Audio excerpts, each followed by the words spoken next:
Hello everyone, आप सभी को मेरा आदर भरा नमस्कार। आज हम डिस्कस करने वाले हैं बिजनेस स्टडीज का एक टॉपिक और आज का हमारा टॉपिक है advantages of cooperative societies. Last video में हमने डिस्कस किया था अबाउट कोऑपरेटिव सोसाइटीज। जब कुछ मेंबर्स मिलकर इकट्ठे काम करते हैं और सबके वेलफेयर के लिए काम करते हैं उसको हम क्या बोलते हैं, कोऑपरेटिव सोसाइटी। अब नाउ द क्वेश्चन इज कि कोऑपरेटिव सोसाइटी बनाने के क्या एडवांटेजेस हैं, तो वन बाय वन हम डिस्कस करते हैं। First is ease of formation. Last video में हमने बात की थी कोऑपरेटिव सोसाइटी बनाने के लिए हमें मिनिमम कितने मेंबर्स चाहिए। Yes, 10 members.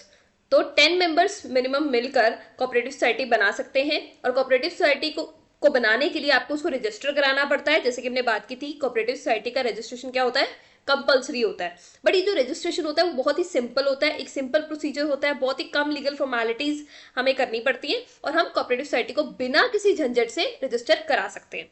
अभी जो रजिस्ट्रेशन होता है वो किस एक्ट के अंडर होता है? Yes, cooperative society act 1912। Cooperative society पे कौन सा एक्ट एप्लीकेबल होता है? Cooperative societies act 1912।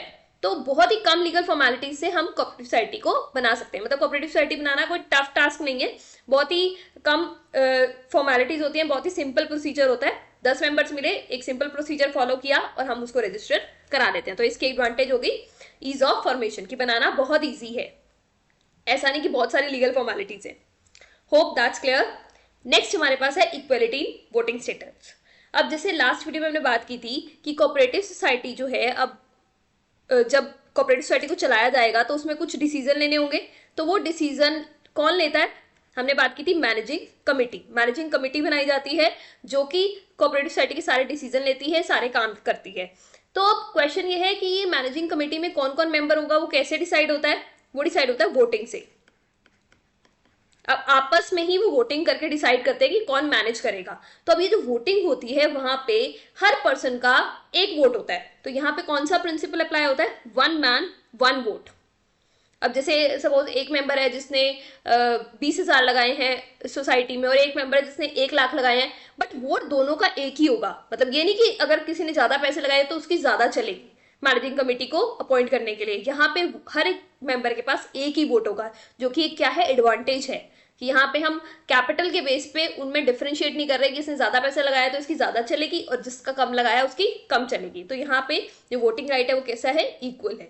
तो डेमोक्रेसी है। जैसे अब जो हमारे नॉर्मल वोट्स होते हैं उसमें भी ऐसे ही होता है ना। अब ऐसे नहीं कि अगर किसी की ये कास्ट है तो उसके पास ज्यादा वोट है, या किसी के पास ज्यादा पैसा है तो उसके पास ज्यादा वोट है, अमीर के पास ज्यादा है, गरीब के, ऐसा नहीं होता। यहाँ पे भी ऐसा डेमोक्रेसी है, वन मैन वन वोट। ठीक है। So the principle of one man one vote governs the cooperative society irrespective of the amount capital contributed by a member। जितना मर्जी वो पैसा किसी ने भी कंट्रीब्यूट किया हो, बट वोट उसको सिर्फ कितना मिलेगा, एक। Each member is entitled to equal voting rights. तो यहाँ पे डिफरेंशिएट नहीं किया जाता on the basis of capital, जो कि एक पॉजिटिव पॉइंट है। Next is limited liability. Limited liability यहाँ पे रहती है, जैसे कि हमने बात की थी कि मेंबर्स की जो लाइबिलिटी होगी वो लिमिटेड होगी। और लिमिटेड का मतलब क्या है, जितना उन्होंने पैसा कंट्रीब्यूट किया उतने तक। अब लाइक फॉर एग्जांपल एक मेंबर है, उसने 20,000 लगाए हैं कोऑपरेटिव सोसाइटी में, 20,000 कंट्रीब्यूट किए हैं, तो उसकी जो लाइबिलिटी है वो कितनी है, मैक्सिमम 20,000। कितनी है, 20,000। अब 20,000 तक उसका कोऑपरेटिव सोसाइटी में यूज हो सकता है, उसके ऊपर उसका एक भी रुपया खर्च नहीं हो सकता। मतलब अगर 20,000 से ऊपर कुछ मतलब कोऑपरेटिव सोसाइटी में लग जाता है तो उसके लिए वो देने के लायबल उसके नहीं है। तो उसकी पर्सनल एसेट्स यहाँ पे क्या है, सेफ है। So the personal assets of members are safe. तो उसकी लाइबिलिटी कितनी है, उसकी देनदारी कितनी है, 20,000, मैक्सिमम 20,000। अब वो तो डिपेंड करेगा कि कितना पैसा चाहिए, मैक्सिमम कितना लगेगा उसका, 20,000। So the liability of the members of cooperative society is limited to the extent of amount contributed by the as capital. जितना उन्होंने कैपिटल लगाया उतनी उनकी मैक्सिमम लाइबिलिटी है और उनके पर्सनल एसेट्स जो है वो यहाँ पे यूज नहीं हो सकते, जो कि पॉजिटिव पॉइंट है कि मेंबर को यहाँ पे ज्यादा टेंशन नहीं है। Hope that's clear.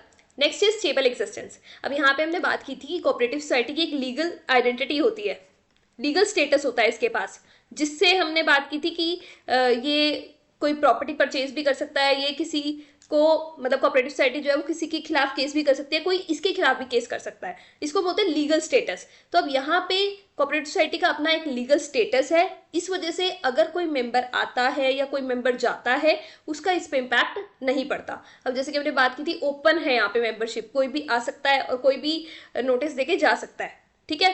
तो अगर कोई पर्सन मतलब कोई भी मेंबर जाता है, लाइक उसका रीजन कुछ भी हो सकता है, डेथ है, बैंक्रप्सी है, या फिर कोई बीमार हो गया है, कुछ भी, या फिर वो अपनी मर्जी से जा रहा है, तो क्या इसका इम्पैक्ट कोऑपरेटिव सोसाइटी पे पड़ेगा? क्या उसके लीगल स्टेटस पे पड़ेगा? Answer is no. So death, bankruptcy or insanity of members does not affect continuity of cooperative society. cooperative society चलती रहेगी because उसकी एक लीगल आइडेंटिटी है। तो मेंबरशिप में कोई चेंज आए उसका इम्पैक्ट उस पर नहीं पड़ेगा। तो मेंबर में come, member men go, but the cooperative society goes forever. Next is economy in operation.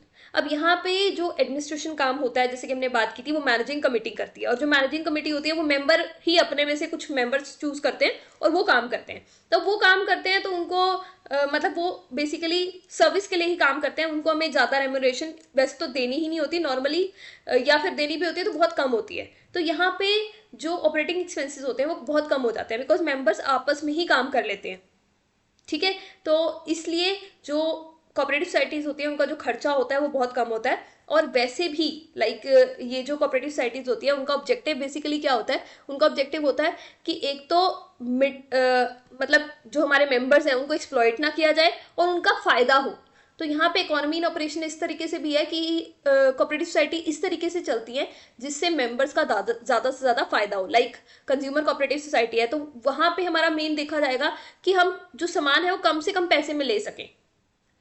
ठीक है, और अगर प्रोड्यूसर कोऑपरेटिव सोसाइटी है तो अब यहाँ पे होगा कि हमारा जो सामान है वो हम ज़्यादा से ज़्यादा पैसे में बेच सकें। वो तो डिपेंड करेगा ना सोसाइटी कौन सी है। तो यहाँ पे जो ऑपरेशन है उसमें इकोनॉमी रहती है, यानी पैसे की बचत रहती है। Hope that's clear. Next is support from government. अब ये देखो, ये जो सोसाइटी है वो किसके लिए काम कर रही है? ये जो सोसाइटी है वो काम कर रही है पब्लिक वेलफेयर के लिए। तो पब्लिक वेलफेयर के लिए अगर जो कोई काम करेगा तो ऑब्वियसली गवर्नमेंट उसको क्या करेगी? सपोर्ट करेगी। तो जो कोऑपरेटिव सोसाइटीज होती हैं उनको गवर्नमेंट का सपोर्ट मिल जाता है। ठीक है, तो यहाँ पे गवर्नमेंट सपोर्ट मिल गया। और गवर्नमेंट किस तरीके से सपोर्ट करती है? गवर्नमेंट उनके टैक्सेस कम कर देती है, उनको सब्सिडीज दे देती है, और अगर उनको कोई लोन चाहिए होता है तो उस पर इंटरेस्ट रेट कम कर देती है या बिल्कुल ही खत्म कर देती है। तो इस तरीके से जो गवर्नमेंट होती है वो कोऑपरेटिव सोसाइटीज को सपोर्ट करती है। तो cooperative society get support from the government too, because वो वेलफेयर के लिए काम कर रहे हैं। ठीक है, so these are the advantages of cooperative society. ये एडवांटेजेस है जिसमें हमने डिस्कस किया equality in voting right, one vote one man one vote यहाँ पे अप्लाई होता है, लिमिटेड लाइबिलिटी होती है मेंबर्स की, और स्टेबल एग्जिस्टेंस है बिकॉज लीगल स्टेटस है, इकोनॉमी इन ऑपरेशंस है बिकॉज यहाँ पे हमारे खुद ही डिसीजन ले लेते हैं और मिडल मैन रिड्यूस हो जाते हैं, support from government, government support मिल जाती है, और ईज ऑफ फॉर्मेशन बनाना ईजी है। तो these were the advantages of cooperative societies. Hope that's clear. Thank you so much for watching. God bless you all.